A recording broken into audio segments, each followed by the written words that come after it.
The quarterly numbers show an increase in profits, more than projected because of the opening of the beachfront resort in Charleston earlier than planned. The general manager reports the property sold out for the first 4 months. I nod as my vice president of hotels and resorts for Larson Enterprises Incorporated continues his update. My mind focuses partially on his presentation. For the last few weeks, I can't seem to focus. I don't know whether lack of sleep causes the lapse or something else. Dreams of another dominate my nights. They remain just out of reach, on the fringes, but it's their silent pleas for help that keep me tossing. The vibration from them of fear and sadness draws me closer. My instinct kicks in, and I want to save them, protect them. Each dream brings me closer to them, but they remain just out of reach. I wake tangled in silk sheets, an arm extended as my hand reaches for them. Last night I called a name.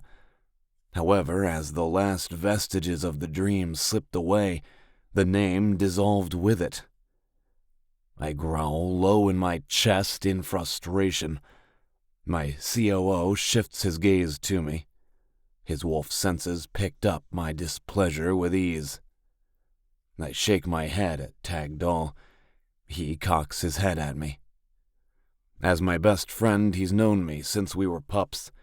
Born within a few weeks of each other, him to our Pax Enforcer and me to our Alpha, Tag knows me as well as I know myself.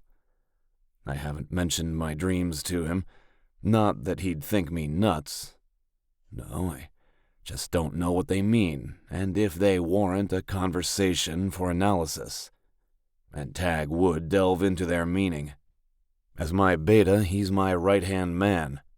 Anything that involves me and can impact our pack, he wants to solve the puzzle. But this one will remain under wraps until I figure it out. So I shake my head again and turn my attention back to the presentation.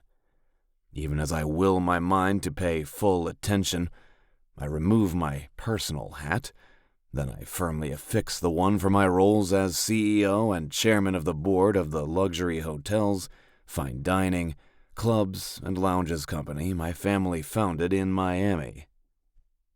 An hour later, a persistent Tag strides along with me to my suite of offices in the Larson Tower on Biscayne Bay.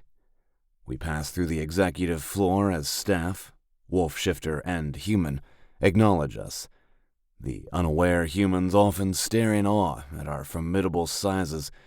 We're both 6 feet 7 inches of pure muscle and move with predatory grace. We nod in return, but continue without pause. I know Tag wants to find out what's up with me. I'll allow his henpecking since we're so close. Otherwise, I do not tolerate others in my business. No one. Alpha, you have a few voicemails, sir.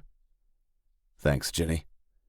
I respond to my administrative assistant as I open the double doors of my office. Kindly hold my calls. What's up, Jagger? I bite back an irritated growl. Lack of sleep will have you pissed, even at your best friend who only wants to help. You want a drink? I ask as I unbutton the jacket of my bespoke 3-piece Brioni suit and stride to the bar cart.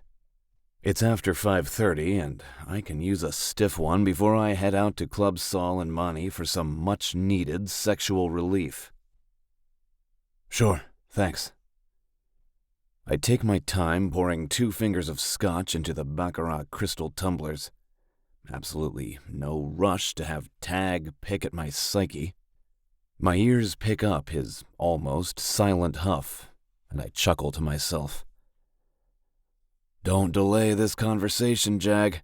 You've been off for a few weeks now, and I've given you space, he says, then nods his thanks for the liquor. What's up with you?